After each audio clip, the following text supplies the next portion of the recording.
छोटा सा मेमना इंसानों और जानवरों दोनों को बिल्कुल मासूम लगता था, पर यह सिर्फ गोश्त खाता था, घास कभी नहीं। अगर बदकिस्मती से ये काट ले तो इंसान भेड़ और इंसान का डरावना मिला जुला रूप बन जाता था। इस सब के पीछे मास्टरमाइंड था फॉर्म का मालिक एंगस। वो कम खर्च में भेड़ें बेचकर मोटा मुनाफा कमाना चाहता था, इसलिए उसने गैर कानूनी जेनेटिक इंजीनियरिंग शुरू की थी। उसका मकसद एक नई परफेक्ट नस्ल की भेड़ बनाना था, जिसे विदेशी निवेशकों को बहुत पैसे में बेचे।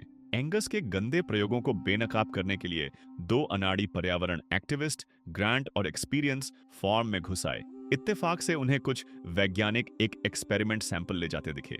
मौका देखकर ग्रांट दौड़ा और जार छीन लिया, पर वैज्ञानिकों ने देख लिया और पीछा शुरू कर दिया। दोनों जान बचाकर भागे, फिर एक छुपने की जगह ढूंढी। तब तक वैज्ञानिक पास ही तलाशी ले चुके थे, इसलिए भागते रहना पड़ा।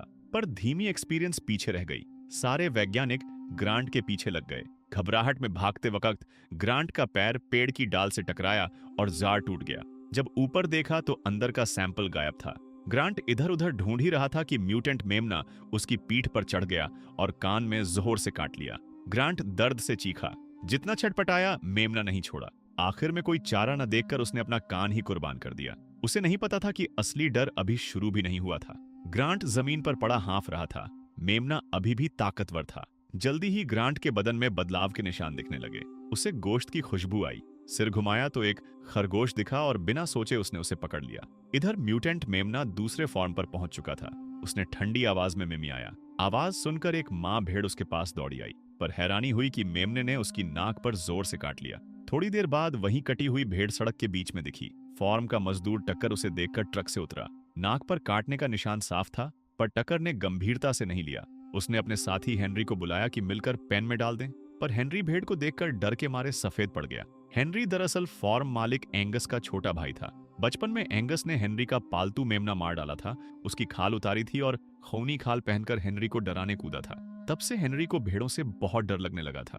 वो फॉर्म से दूर ही रहता था, पर पापा की अचानक मौत के बाद विरासत संभालने वापस आना पड़ा। हेनरी का डरा हुआ चेहरा देखकर टक्कर के पास कोई चारा नहीं था। उसने भेड़ को अकेले ही उठाया। तभी पीछे से एक्सपीरियंस ट्रक से बंदूक लेकर आ गई और बोली, मेरा पार्टनर ग्रांट दो वरना गोली मार दूंगी। दोनों आदमी हैरान रह गए। कटी हुई भेड़ भाग गई। साफ था कि उन्हें एंगस के गंदे प्रयोगों के बारे में कुछ पता नहीं था। एक्सपीरियंस ने बंदूक नीचे की और बोली, ग्रांट को ढूंढने में मदद करो। जैसे ही चलने लगे तो दूर फॉर्म हाउस से सफेद धुआं उठता दिखा। तीनों फौरन उस तरफ दौड़े। अंदर घुसे तो खौफनाक मंजर था। हर तरफ खून बिखरा था।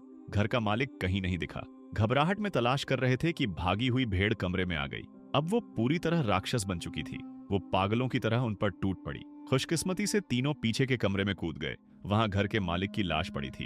अब तीनों को समझ आ गया कि बात कितनी गंभीर है। तभी म्यूटेंट भेड़ ने दरवाजा तोड़ दिया।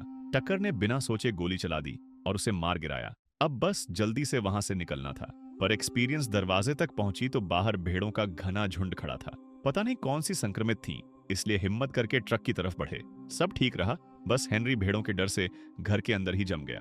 एक्सपीरियंस ने उसे समझाया, धीरज से बात की। उसकी मदद से हेनरी ने डर पर काबू पाया और ट्रक तक पहुंच गया। टक्कर गाड़ी स्टार्ट करने ही वाला था कि एक भेड़ ड्राइवर सीट पर कूद आई।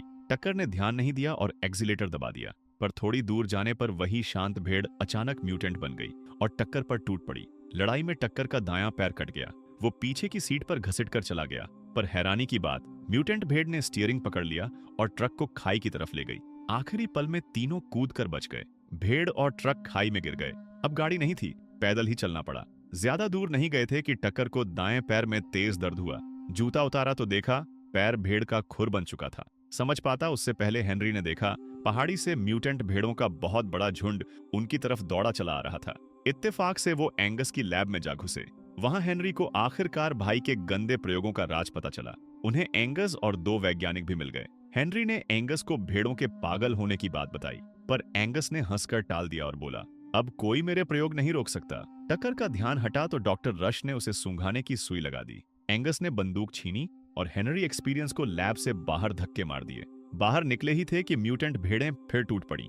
भागने की जगह नहीं थी, दोनों बाड़े के अंदर छुप गए। भेड़ें फौरन चारों तरफ घेरा डालकर बाड़ा तोड़ने लगी। हेनरी डर के मारे कांप रहा था। पैर फिसला और वो गड्ढे में गिर पड़ा। एक्सपीरियंस उसे बचाने कूद गई। गड्ढे से बहुत बुरी बदबू आई। नीचे फेल हुए प्रयोगों की लाशें भरी थीं। खुशकिस्मती से पास में एक सुरंग थी। दोनों रेंगते हुए बाहर निकले। वो गोदाम में पहुंचे और कपड़ों से खून धोया।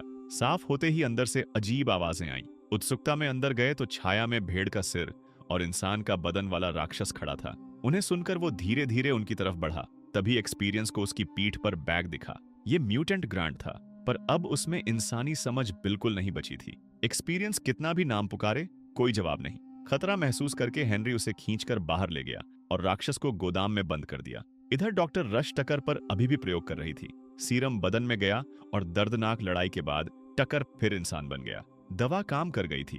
खुश होकर वो सीरम लेकर एंगस को बताने बाहर निकली, पर बाहर निकली तो उसका साथी भेड़ों से फट चुका पड़ा था। समझ पाती उससे पहले भेड़ें उस पर टूट पड़ी। वो जंगल की तरफ भागी पर दलदल में गिर गई। म्यूटेंट भेड़ें आ गईं और उसे टुकड़े टुकड़े कर दिया। उसी वक्त एंगस को कुछ पता नहीं था। वो अपनी नई नस्ल की भेड़ों की प्रेजेंटेशन कर रहा था। विदेशी निवेशक बहुत प्रभावित थे, पर अचानक भेड़ ने अजीब मिमी आई।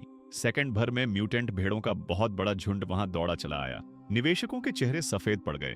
भागने की भी मोहलत नहीं थी। भेड़ें सुनामी की तरह हॉल में घुस गईं। किसी ने सोचा भी नहीं था कि भेड़ों के मुंह से मौत आएगी। दूर से हेनरी और एक्सपीरियंस ये खौफनाक मंजर देख रहे थे, पर कुछ कर नहीं सकते थे। अजीब बात हुई। एक म्यूटेंट भेड़ एंगस के सामने रुकी और हमला नहीं किया। एंगस ने नीचे देखा तो उसका अपना हाथ खुर बन चुका था। पता चला प्रेजेंटेशन जाते वक्त ग्रांट मिला था। उस वक्त ग्रांट में अभी इंसानी समझ बची थी। एंगस के प्रयोगों से गुस्से में उसने एंगस का हाथ काट लिया था। एंगस को समझ आ गया कि वो भी संक्रमित हो चुका है, पर उसकी हवस अब भी खत्म नहीं हुई थी। वो अपना प्रयोग लेकर फार्म हाउस वापस चला गया। उसी वक्त हाउसकीपर मिसेस मैक गाड़ी लेकर गुजरी। हेनरी, एक्सपीरियंस और मिसेस मैक फार्म से भागे और फार्म हाउस पहुंचे। पुलिस को फोन करने की सोची, पर हैरानी हुई। म्यूटेंट ग्रांट घर के अंदर था। हेनरी कुछ कर पाता उससे पहले राक्षस ने उसे एक झटके में उड़ा दिया और जमीन पर दबोच लिया। मजबूरी में एक्सपीरियंस ने चॉपर स्टिक उठाई और जोर से घोंप दी। राक्षस बेहोश हो गया। एक्सपीरियंस बोली, मैंने ग्रांट का प्रेशर पॉइंट मारा था, थोड़ी देर के लिए बेहोश हो गया। पर बाहर म्यूटेंट भेड़ों का बहुत बड़ा झुंड फार्म हाउस की तरफ दौड़ा चला आ रहा था, और जो निवेशक कट चुके थे वो भेड़ सिर वाले इंसानी राक्षस बन रहे थे। खतरा समझकर तीनों ने जल्दी से दरवाजे खिड़कियां मजबूत कर दी।